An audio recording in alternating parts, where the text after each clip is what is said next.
I guess now I know why Mom didn't like me playing with the music box.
I saw Edie sneak down to the basement once, carrying packages. I thought maybe she was hiding presents. It turned out she was hiding a lot more than that.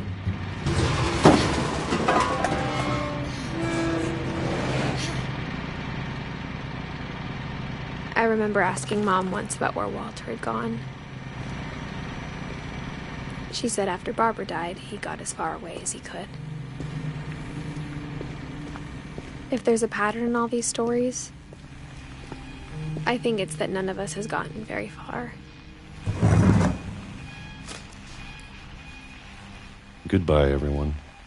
I can't believe I've been down here for 30 years.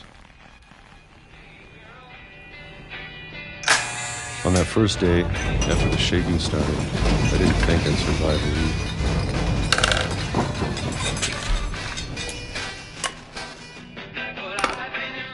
But after a few days, I settled into a routine.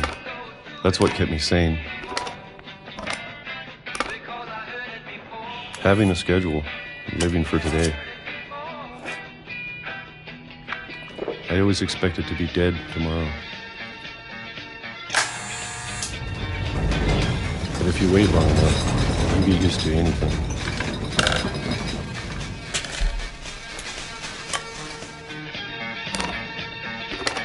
Even a monster on the other side of the door starts to feel normal. Almost friendly.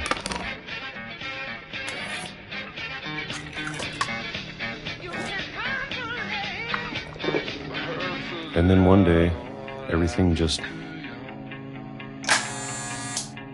stopped. Whatever that thing was, it was gone. Maybe it got tired of waiting. Or maybe I just got tired of being afraid.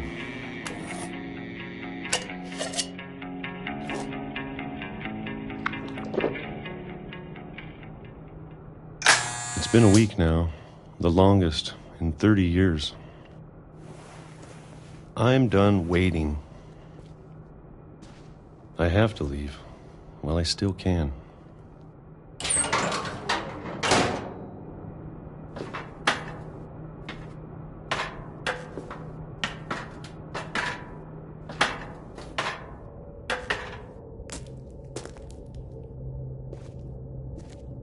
I know it's out there, somewhere. Whatever killed Barbara and Molly and Calvin.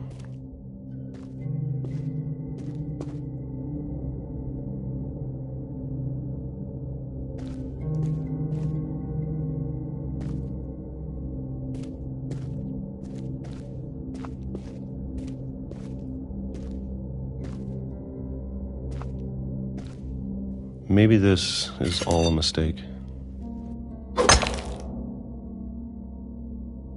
But I need to stop living the same day, even if it kills me.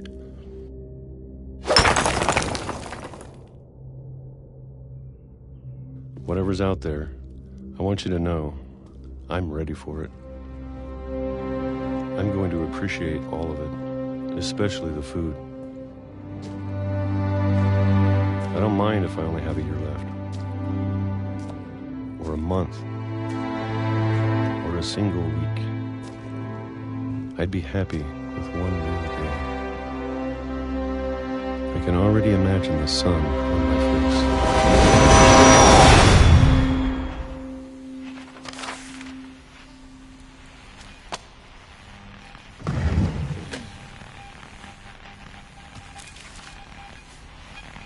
Walter died when I was 6. I can't believe my mom never told me he was down here.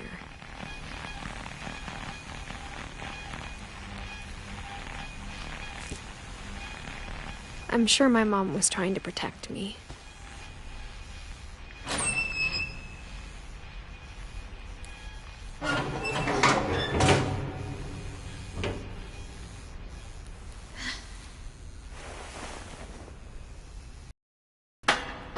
Maybe she was afraid I'd end up like Walter.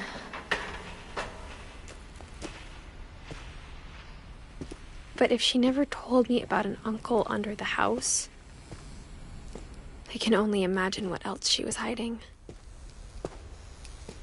I don't want to make the same mistakes she made, trying to bury something that's still alive. Now that there's only one of us left, or maybe 2,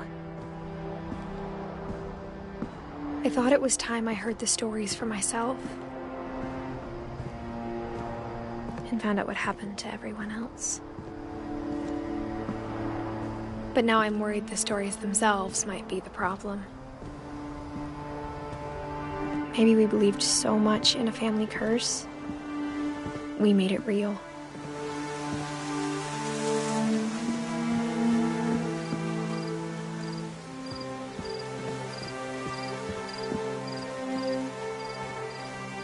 I don't know if I should even be writing this.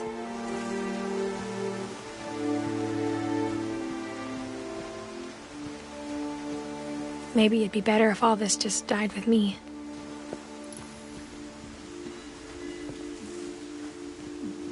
But I thought you should know about your family.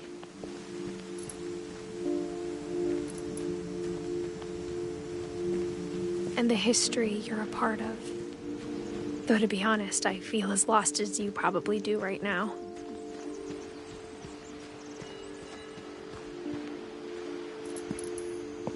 I think the people in these stories believed them, for what that's worth.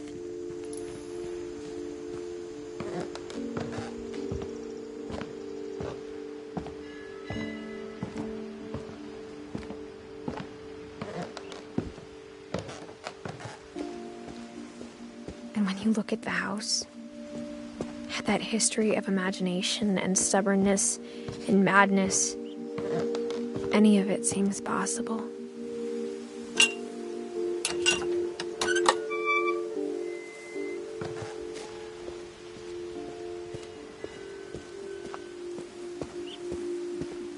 I think we've been surrounded by death for so long, we've just gotten used to it.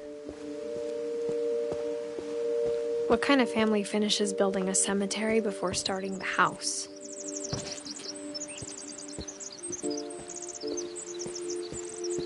It's embarrassing for me to admit this, but the pet cemetery made me more uncomfortable than the human one. 3 of the gerbils were mine, and 2 had been my fault. Sven built the house, but it was Edie who designed the cemetery. I'm sure Odin's monument had been Edie's idea. My mom was always trying to move on, but for Edie, the past never went away. She could see it poking out of the water at low tide.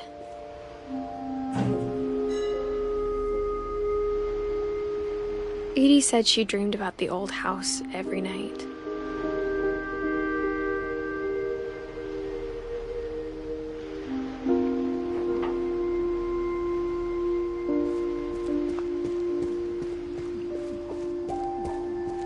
Edie's side was always easier for me to understand. But the older I get, the more I can see where my mom was coming from. She lost 2 of her brothers, just like I did. I get why she tried so hard to protect us. There's so many things I wish I could ask my mom now. Part of me thinks this is what she wanted all along. For me to come back someday and find everything out for myself.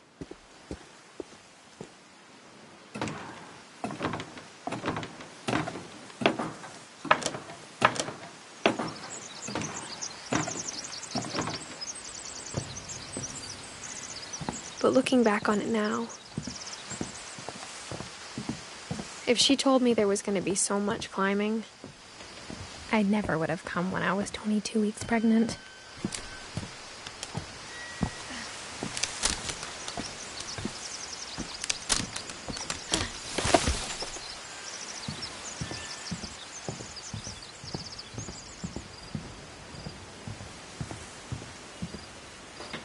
I never met Grandpa Sam, but I think he and my mom had a lot in common.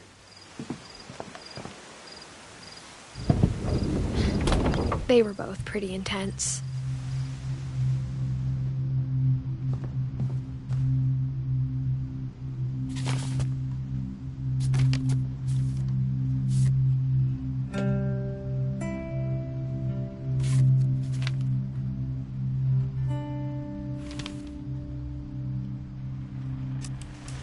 Dawn, I promise, you'll never forget this weekend. Yes, sir. These memories are gonna last a lifetime. Am I gonna have to shoot anything? It's a hunting trip, Dawn. Shooting is strongly encouraged.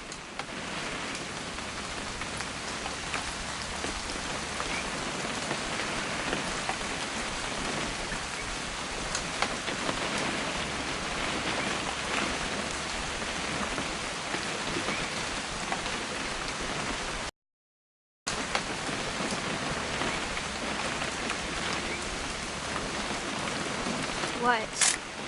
Perfect. It's gonna rain the whole weekend, isn't it?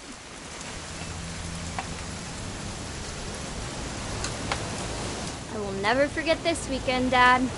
That's the spirit. Okay, got it. I'm gonna take some pictures, okay? Just be careful. That camera's older than you are.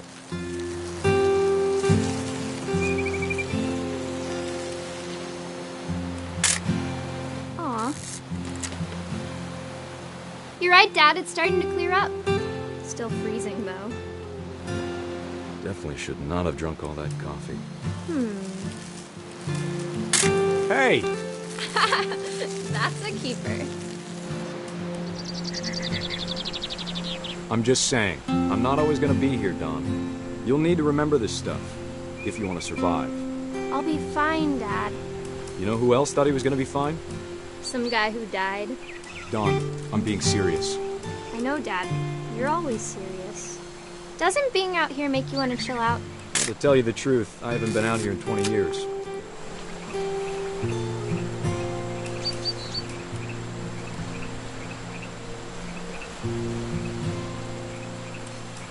Last time I was with my brother Calvin. Man, that was a great trip. Dad! Good eyes, Dawn.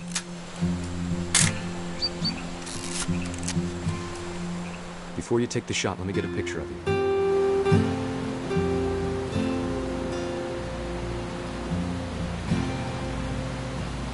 Dad, Let me get behind you. do I have to do this? Dawn, you don't have to. Great shot, Dawn!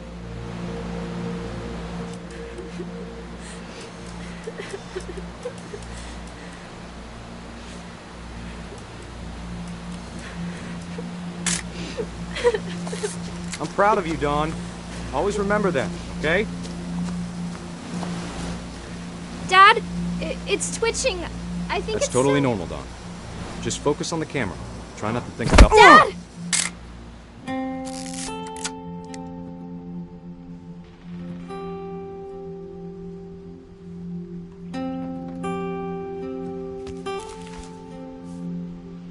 Of all these stories, that's the one I wish most that my mom had told me.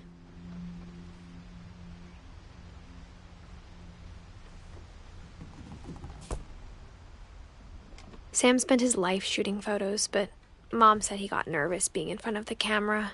I guess we're all afraid of something.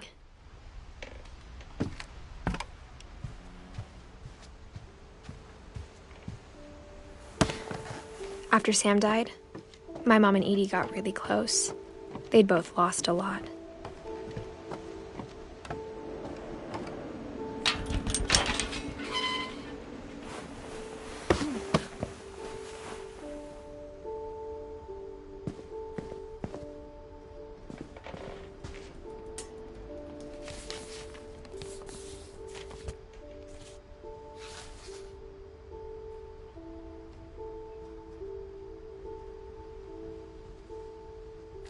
Dear Kay, do you remember the way Gregory used to laugh when he thought he was alone?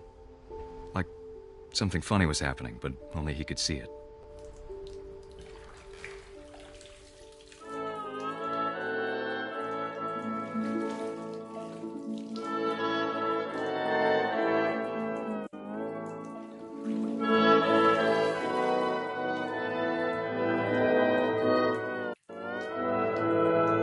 I think he saw things the rest of us don't.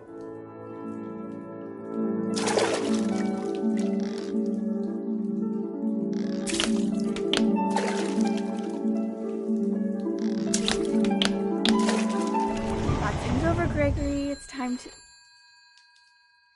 Hold on, sweetie. Hello? Sam, I told you I don't want to talk right now.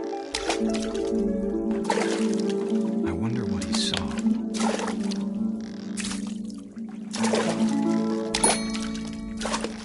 What his world was like.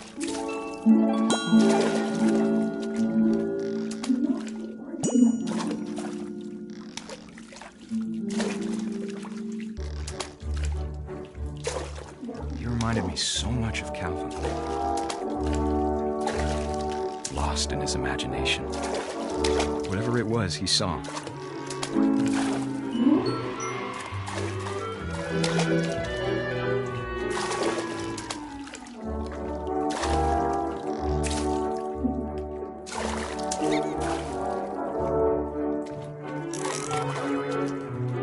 It sure made him happy.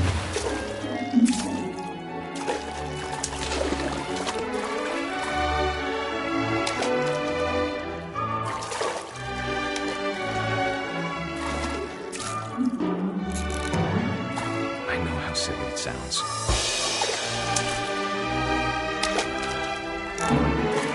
But I worried about a baby being too happy. But I could feel him slipping away. Sorry about that, Gregory. I know you did everything you could. Maybe if I hadn't called that night.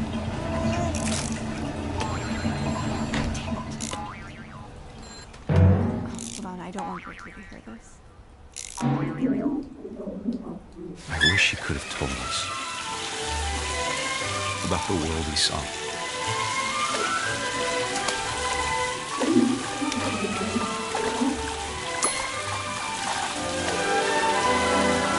There's so much I don't understand. About Gregory. About everything.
Good luck, Kay.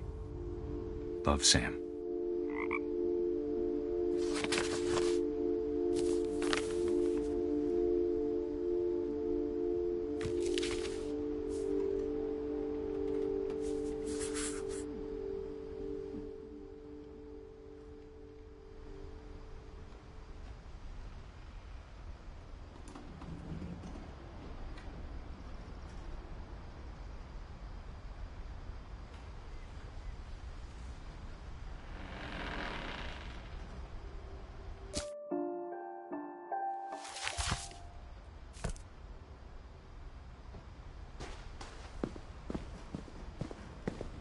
I can't imagine my mom ever writing poetry, and yet... A poem for Gus, who always said the wedding was a bad idea. Our father never hit us kids, at least not very hard, before the day my brother said with teenage disregard that he'd be dead before he'd see a wedding in our yard.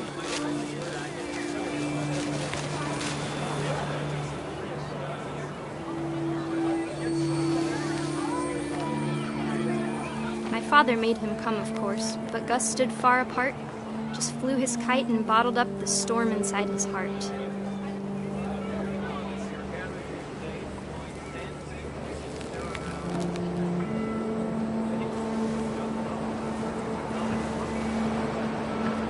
I tried to talk him out of it, but though he'd never met her, we don't need a stepmom were the words that I now pronounce you husband and wife. You may kiss the bride.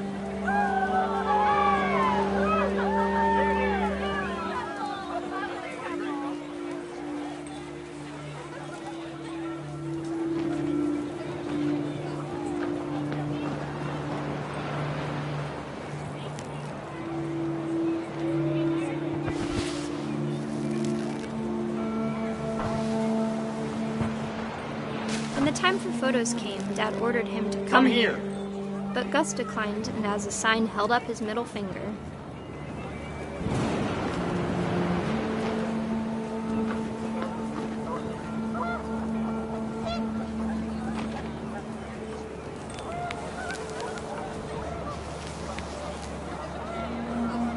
The wind picked up, and panicked geese appeared and quickly went. But all the humans did that day was go inside the tent.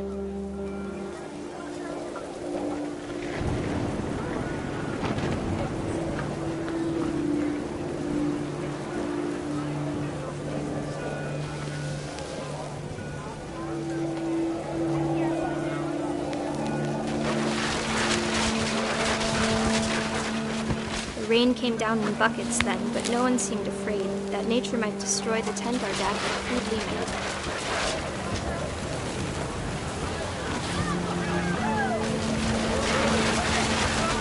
The thunder sounded much too close and full of angry power. But all my father said to this was, "Make the music louder."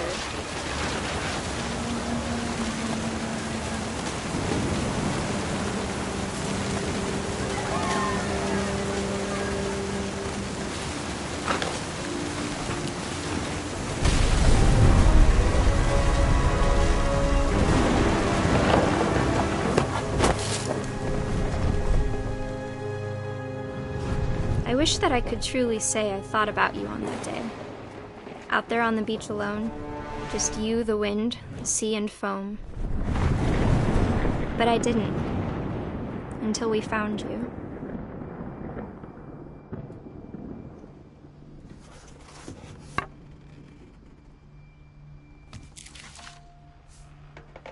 She never talked about him, but Mom told me once if I was a boy, they were going to name me Gus.